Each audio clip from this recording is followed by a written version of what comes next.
ಇನ್ನು ಮುಂದೆ ನಿಮ್ಮ ನೆಚ್ಚಿನ ಧಾರಾವಾಹಿಗಳ ಫುಲ್ ಎಪಿಸೋಡ್ಗಳು ಸನ್ ನೆಕ್ಸ್ಟ್ ಆಪ್ನಲ್ಲಿ ಮಾತ್ರ. ನೋಡ್ದ್ಯಾ, ಇಷ್ಟೊತ್ತಾದ್ರೂ ಊಟಕ್ಕೆ ಬಂದಿಲ್ಲ. ಅಯ್ಯೋ ಅವ್ರಾ ಆ ಗಂಡೈಕಳ್ ರೂಮಲ್ಲಿ ಕೂತಿದ್ದಾರೆ. ಅದೇನೋ ಗೊತ್ತಿಲ್ಲ ಅಕ್ಕ, ಆ ಗಂಡೈಕಳ್ ಮನೆಗ್ ಬಂದಾಗಿನಿಂದ 3 ಹೊತ್ತು ಅವ್ರ ಹತ್ರನೇ ಕೂತಿರ್ತಾರೆ. ಆ ತಾತನ ಅರ್ಥ ಮಾಡ್ಕೊಳೋದಂತೂ ನನ್ ಕೈಯಿಂದ ಸಾಧ್ಯ ಇಲ್ಲಪ್ಪ.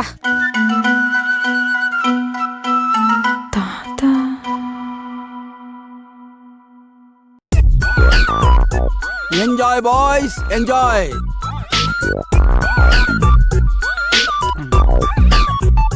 ನಿಮ್ ಜೊತೆ ಮಾತಾಡಕ್ ಇಷ್ಟ ಇಲ್ಲ ನನಗೆ. ನಿಮ್ ಮೇಲೆ ಕೋಪ ಬಂದಿದೆ. ಯಾಕೋ ನಾನೇನ್ ತಪ್ಪು ಮಾಡದ್ನೋ? ಏನ್ ಮಾಡಿದ್ರ? ನಿಮ್ ಮೊಮ್ಮಗಳ ಮಾತು ಕೇಳ್ಬಿಟ್ಟು ನಮ್ಮನ್ನ ಹೊರಗಡೆ ಹಾಕಕ್ ಹೊರಟಿದ್ರಲ್ಲ, ಇದು ನ್ಯಾಯನಾ, ಧರ್ಮನಾ? ಇದು ನಿಮಗೆ ಸರಿ ಅನ್ಸುತ್ತಾ ಹೇಳಿ? ನಿಮಗೆ ಕೂದಲು ಬರಬೇಕು ಅಂತ ನಾನು ನಮ್ ಬಾಸು ನಿದ್ದೆಗೆಟ್ಟು ಒದ್ದಾಡ್ತಾ ಇದೀವಿ. ಆದ್ರೆ ನಿಮಗೆ ನಮ್ಮ ಮೇಲೆ ಕರುಣೆ, ಕನಿಕರ, ವಾತ್ಸಲ್ಯ, ಪ್ರೀತಿ ಇಟಿಸಿ ಏನೂ ಇಲ್ಲ. ಬೇಜಾರ್ ಮಾಡ್ಕೋಬೇಡ ಕಣೋ. ಬಡೇ ಬಡೇ ದೇಶೋं में छोटी छोटी बातें होती रहती है. ಅದಕ್ಕೆಲ್ಲ ಬೇಜಾರ್ ಮಾಡ್ಕೋಬಾರ್ದು. ಸಣ್ಣ ಪುಟ್ಟ ಸಮಸ್ಯೆಗಳು ಬರ್ತಾ ಇರುತ್ತೆ, ಅದಕ್ಕೆಲ್ಲ ತಲೆ ಕೆಡಿಸ್ಕೋಬಾರ್ದು. ನನ್ ಮೊಮ್ಮಗಳು ಸ್ವಲ್ಪ ತರ್ಲೆ.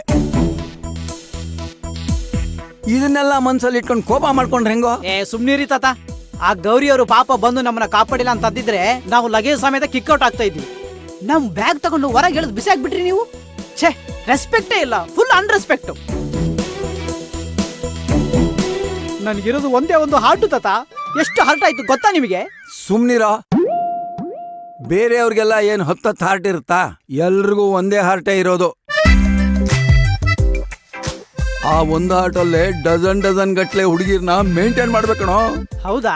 ನಮ್ ಬಾಸ್ಗೆ ಒಂದೇ ಹಾರ್ಟು, ಒಂದೇ ಹುಡುಗಿ, ಒಂದೇ ಲವ್ ಸ್ಟೋರಿ.